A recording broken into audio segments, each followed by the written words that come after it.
Assalamualaikum warahmatullahi wabarakatuh. Bismillahirrahmanirrahim. Alhamdulillahi rabbil alamin. Wassalatu wassalamu ala asyrafil mursalin Sayyidina Muhammadin wa ala alihi wa sahbihi ajma'in. Anak-anakku sekalian, siswa-siswi kelas 12 yang Bapak banggakan, kembali kita bertemu dalam proses belajar mengajar online. Dan kali ini tema kita adalah menjauhi kemusyrikan. Adapun yang menjadi dasar dari tema ini adalah Al-Quran surah Luqman ayat 13. Oke Ananda, silahkan ikuti materi ini dari awal sampai akhir. Mudah-mudahan Ananda mendapatkan manfaat. Amin ya rabbal alamin.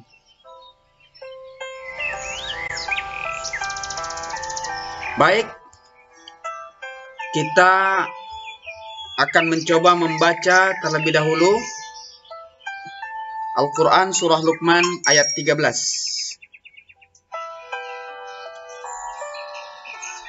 Ya. Ini ayatnya, silakan Ananda ikuti. Bapak bacakan ayatnya. A'udzu billahi minasy syaithanir rajim.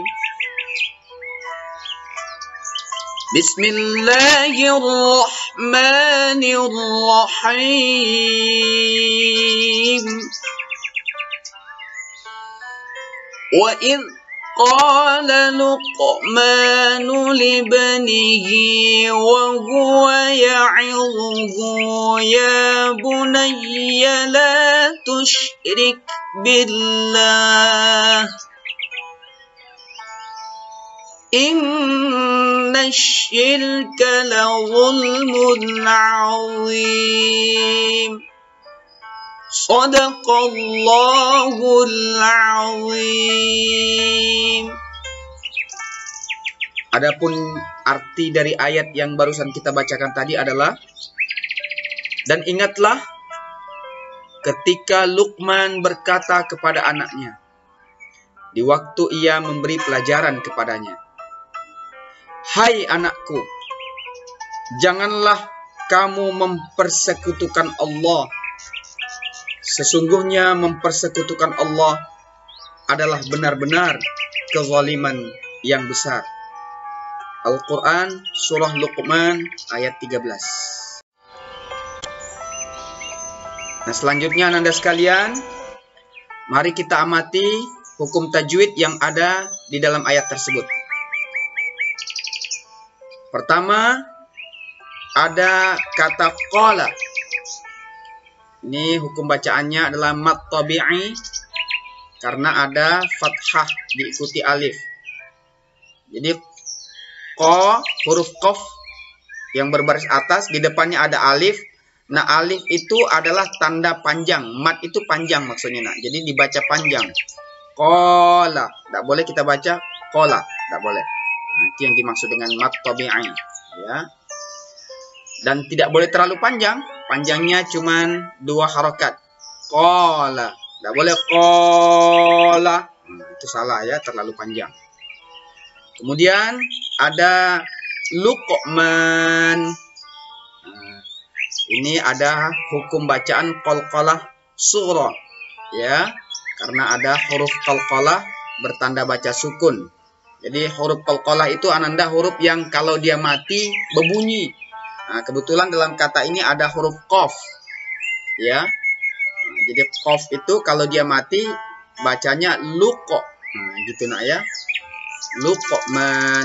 Huruf qalqalah itu ada 5, qaf, ta, ba, jim, dan dal. Nah, ini kalau mati kelima huruf ini itu berbunyi, ya. Dan salah satunya adalah ada di dalam kata Luqman. Tidak boleh kita baca Luqman. Nah, yang betul Luqman. Oke, selanjutnya masih qalqalah sughra, ya. Pada kata libnihi. Nah, di situ ditemukan huruf ba, ya, yang bertanda sukun. Sukun itu mati. Ya. Jadi ba di situ dibaca berbunyi seperti qaf yang di atasnya itu, libnihi. Tidak boleh libnihi, libnihi. Kemudian pada kata la di bawahnya itu ada hukum bacaan mad tabi'i karena ada tanda fathah yang diikuti oleh alif. Nah, ya, di situ ada lam dan alif. Nah, alif itu menjadi tanda mad, artinya la-nya harus dibaca panjang ya. Panjangnya ya 2 harokat. La, tidak boleh terlalu panjang. Kemudian pada kata billahi, ini barisnya mereng, seharusnya tegak nak ya pada kata la itu. La, nama Allah itu dibaca tipis, billah, tidak boleh billah. Ya. Kenapa? Karena kata Allah ya itu didahului oleh huruf yang berbaris bawah. Ba-nya itu berbaris bawah, maka dibaca billah. Tidak boleh billah. Ya. Nah, kecuali misalnya kata Allah itu didahului oleh huruf yang berbaris atas, contoh Allah. Nah, maka Allah-nya tebal, tidak boleh dibaca Allah. Nah, itu nak ya, mudah-mudahan paham. Selanjutnya ada kata inna. Nah, ini gunnah atau dengung.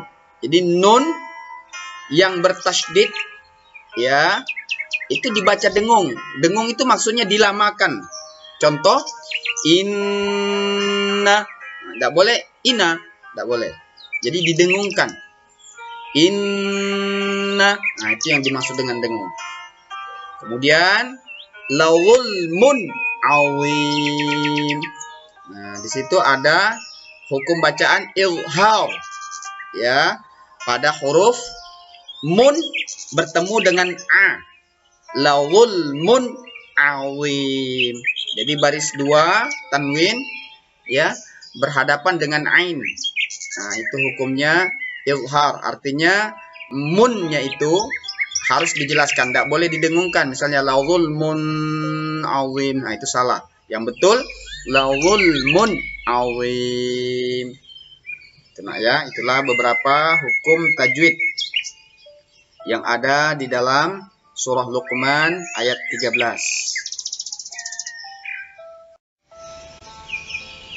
Nah, selanjutnya mari kita lihat pula asbabun nuzul. Itu bahasa Arab, artinya asal mula atau penyebab. Ya, asbabun nuzul itu penyebab turunnya surah Luqman ayat 13. Jadi surah Luqman ayat 13 ini itu Allah turunkan ada sebabnya Nanda. Sebab turunnya surah Luqman pada ayat 13 yang artinya, ini surah Luqman yang artinya nih nak ya. Dan ingatlah ketika Luqman berkata kepada anaknya di waktu ia memberi pelajaran kepadanya, "Hai anakku, janganlah kamu mempersekutukan Allah, sesungguhnya mempersekutukan Allah adalah benar-benar kezaliman yang besar." Nah, sebab turunnya ayat ini adalah itu diawali dengan merasa bimbangnya para sahabat Nabi Shallallahu Alaihi Wasallam tentang makna yang terkandung di dalam surah Al-An'am ayat 82. Jadi sebelum surah Luqman ini turun, ada ayat Al-Quran surah Al-An'am ayat 82. Ya, yang artinya orang-orang yang beriman dan tidak mencampur adukkan iman mereka dengan kezaliman atau syirik, mereka itulah yang mendapat keamanan dan mereka itu adalah orang-orang yang mendapat petunjuk. Jadi para sahabat agak bingung dengan maksud ayat ini ya, terutama tentang kata-kata mencampur adukkan antara iman dan kezaliman. Nah, sehingga dalam kebingungan mereka itu kemudian mereka mendatangi Rasulullah SAW dan bertanya. Dia menanyakan kepada Nabi, "Wahai Rasulullah, siapakah di antara kami yang dapat membersihkan keimanannya dari perbuatan zalim?" Mereka khawatir kalau mereka termasuk orang yang mencampur adukan iman dan kezaliman. Lantas Rasulullah menjawab, "Bukan begitu," kata Nabi. "Bukankah kamu telah mendengarkan wasiat Luqman Hakim kepada anaknya?" Nah, itu yang dimaksud nak surah Luqman ayat 13 tadi. "Hai anakku, janganlah kamu mempersekutukan Allah. sesungguhnya mempersekutukan Allah adalah benar-benar kezaliman yang besar. Ya. Jadi turunnya surah Luqman ayat 13 adalah untuk menjawab kebimbangan para sahabat tentang makna yang terkandung di dalam surah Al-An'am 82.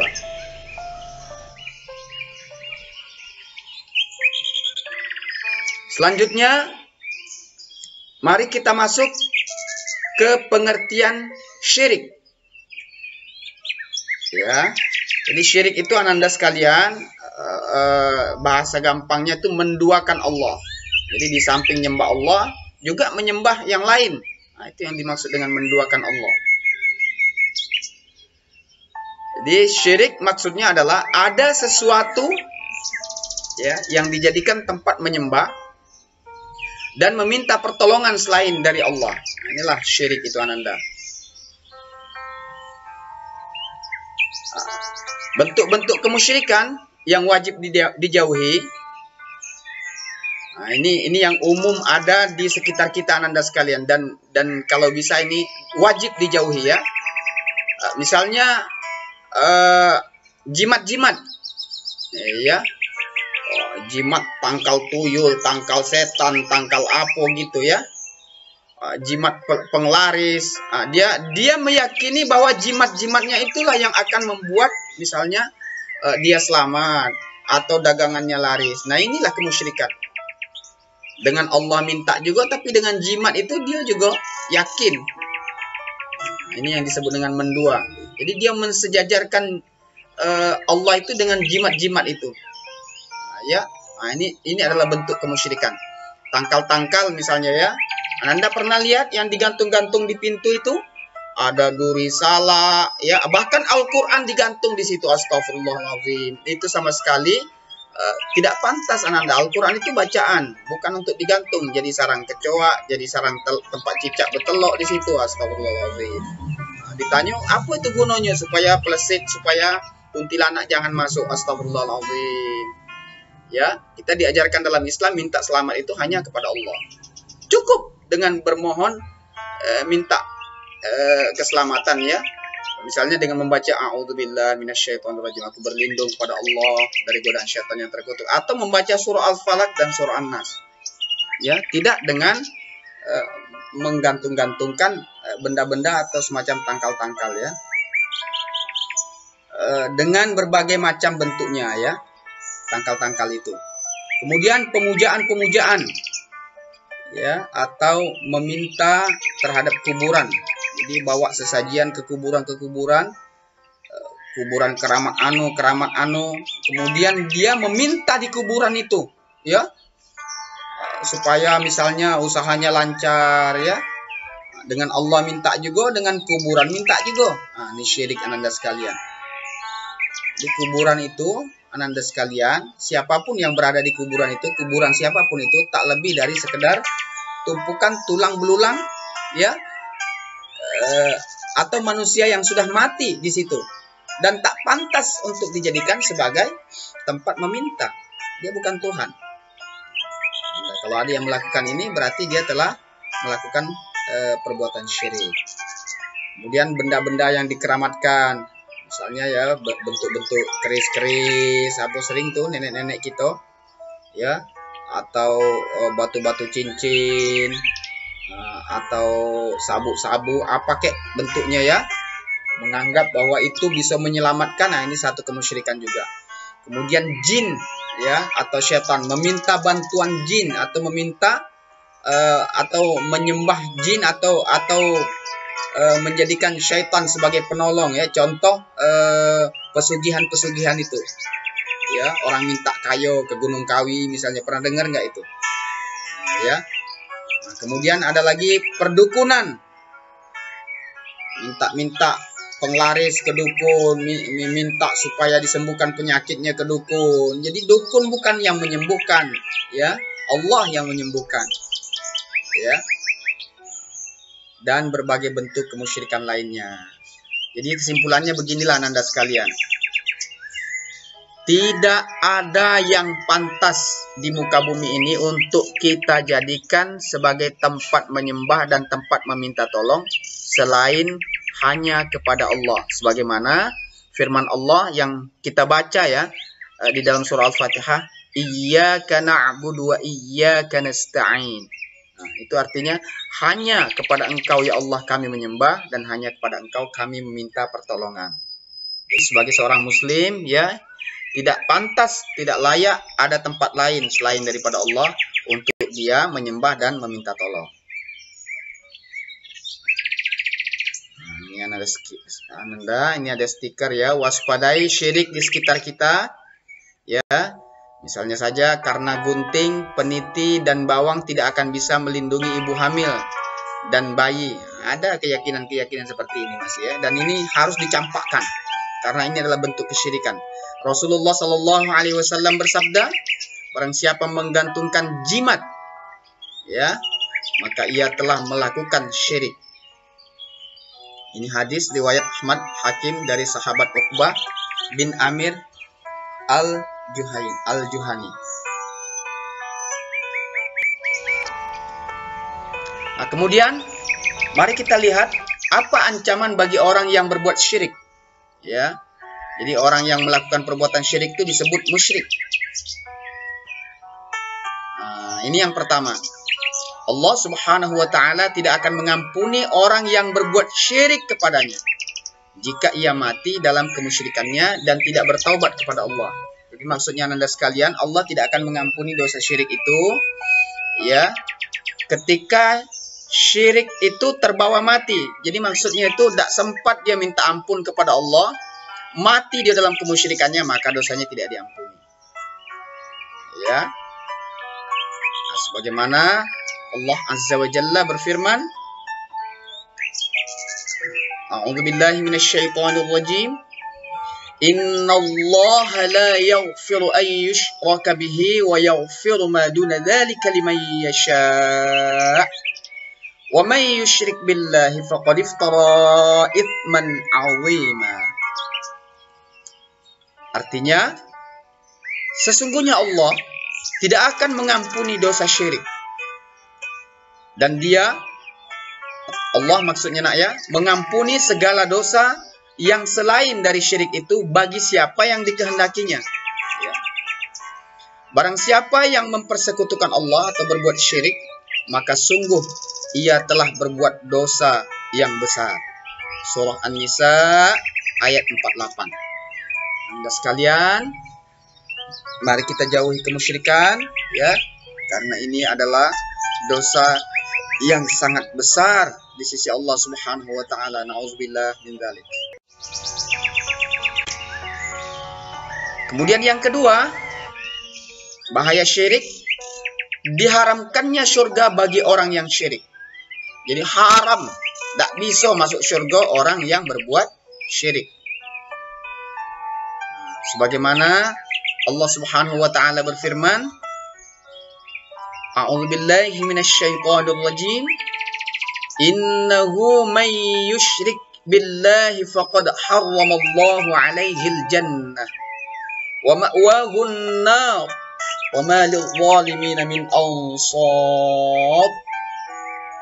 Artinya, sesungguhnya orang yang mempersekutukan sesuatu dengan Allah, maka pasti Allah mengharamkan surga kepadanya. Dan tempatnya adalah neraka. Tidaklah ada bagi orang-orang yang zalim itu seorang penolong pun. Nah, ini ancaman Allah Anda sekalian.